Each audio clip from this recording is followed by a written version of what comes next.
Good morning and welcome to the next installment of the Daily Word. It is Wednesday, July the 15th, and we are in Acts 25.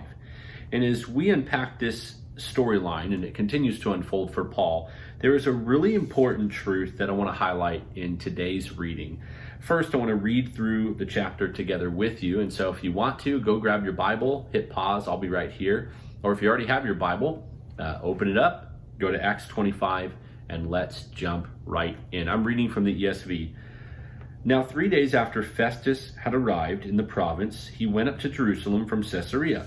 And the chief priests and the principal men of the Jews laid out their case against Paul, and they urged him, asking as a favor against Paul that he summon him to Jerusalem, because they were planning an ambush to kill him on the way. So they wanted Paul to get moved to Jerusalem, move the trial to Jerusalem, and trying to convince the governor Festus, who replaced Felix, to get Paul over to Jerusalem. And enough of this hodgepodge kind of shifting and adjusting over here.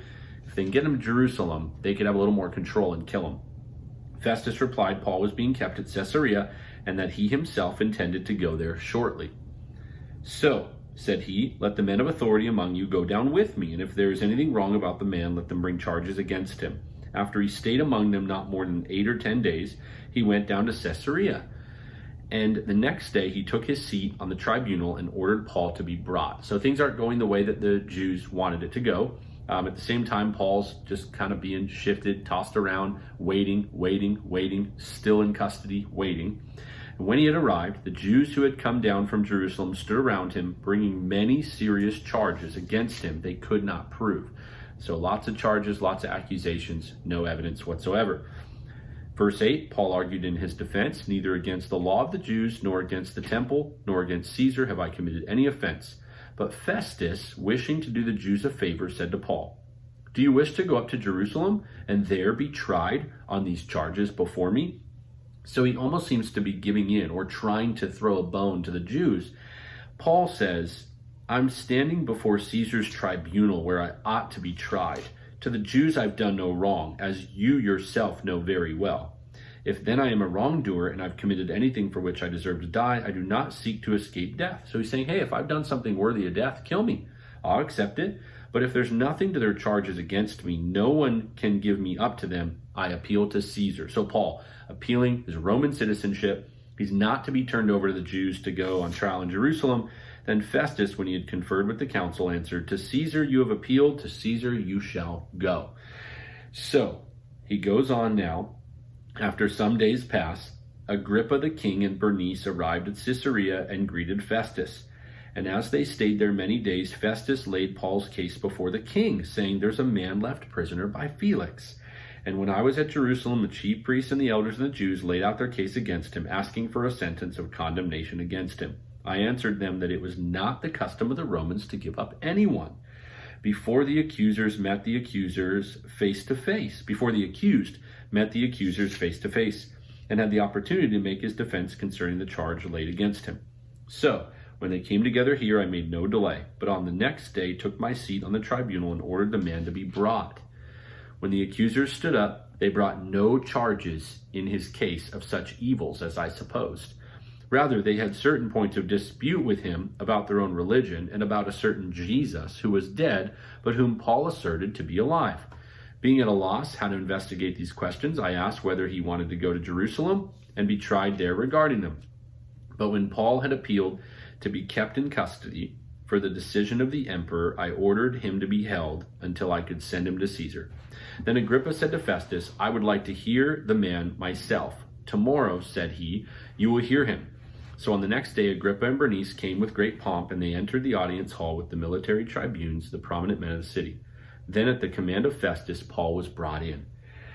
And Festus said, King Agrippa and all who are present with us, you see this man about whom the whole Jewish people petitioned me, both in Jerusalem and here, shouting that he ought to not live any longer.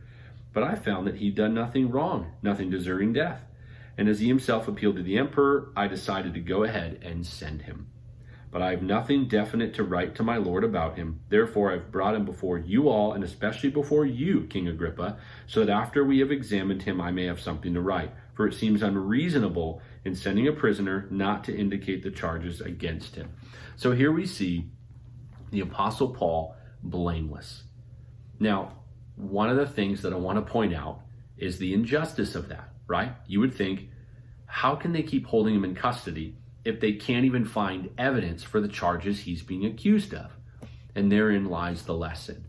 Paul, trusting the providence of God in the midst of injustice, leads to another big takeaway for us, which is that God is orchestrating all purposes and that he even uses injustice and evil to accomplish those purposes.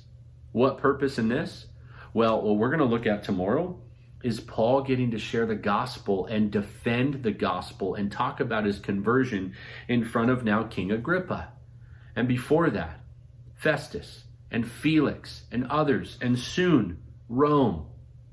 Paul was able to preach to some of the most influential people, defend and declare the gospel to some of the highest ranking leaders in the known world at that time, because he was kept in custody a little too long, accused of things that he did not do wrong. Powerful example of the way that God will get his message in front of people, even at times through circumstances that seem utterly ridiculous. He will accomplish his purposes. I'm thankful for Paul, the example he sets for us, to see that God's providential hand is involved in all things, even the most challenging of times, and that we can still as well see opportunity in the midst of what might be an obstacle. I know that sounds pithy and almost too shallow and it's kind of fortune cookie, but I'm serious, and the Bible makes it clear. There are so many opportunities in circumstances that look like obstacles. Trust the Lord. Live for the gospel. Make Jesus famous no matter what you're going through today. I love you, church. I'll see you tomorrow as we look at Acts 26 and Paul's defense before King Agrippa.